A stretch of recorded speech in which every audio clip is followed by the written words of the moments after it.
ನಮಸ್ಕಾರ ಎಲ್ಲ ಕವಿ ಮನಸ್ಸುಗಳಿಗೆ ಶುಭ ಸಾಯಂಕಾಲದ ಶುಭಾಶಯಗಳನ್ನ ತಿಳಿಸುತ್ತೇನೆ. ನಾನು ಕನ್ನಡಾಭಿಮಾನಿ ಭರಮಪ್ಪ ಸಣ್ಣಲಗಮಣ್ಣವರು, ಬೆಳಗಾವಿ ಜಿಲ್ಲೆ ಗೋಕಾಕ್ ತಾಲೂಕಿನ ದುರ್ದುಂಡಿ ಗ್ರಾಮದ ನಿವಾಸಿ. ಈಗ ಕರುನಾಡ ಸಾಹಿತ್ಯ ಪರಿಷತ್ತು ಜಿಲ್ಲಾ ಘಟಕ ವಿಜಯಪುರ, ತಾಲೂಕು ಘಟಕ ಕೋಲಾರವರು ಸ್ವರಚಿತ ಚುಟುಕು ರಚನಾ ಸ್ಪರ್ಧೆಯನ್ನು ಹಮ್ಮಿಕೊಂಡಿದ್ದಾರೆ.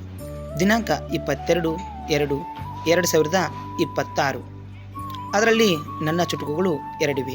ಮೊದಲನೆಯದಾಗಿ ಚುಟುಕು 1. ಹೂ ಚಿಕ್ಕದಾದರೂ ಪರಿಮಳ ದೊಡ್ಡದಾಗಿರಲಿ, ಮನುಷ್ಯ ಬಡವನಾಗಿದ್ದರೂ ಮನವು ದೊಡ್ಡದಾಗಿರಲಿ. ಚುಟುಕು 2. ಭೇದ ಭಾವ ಎನ್ನದಿರಲಿ, ಭಾವೈಕ್ಯತೆ ನಮ್ಮದಾಗಿರಲಿ. ಬದುಕಿನುದ್ದಕ್ಕೂ ಹೊಂದಾಣಿಕೆ ಇರಲಿ, ನಮ್ಮ ಜೀವನ ಸ್ಫೂರ್ತಿದಾಯಕವಾಗಿರಲಿ. ಧನ್ಯವಾದಗಳು.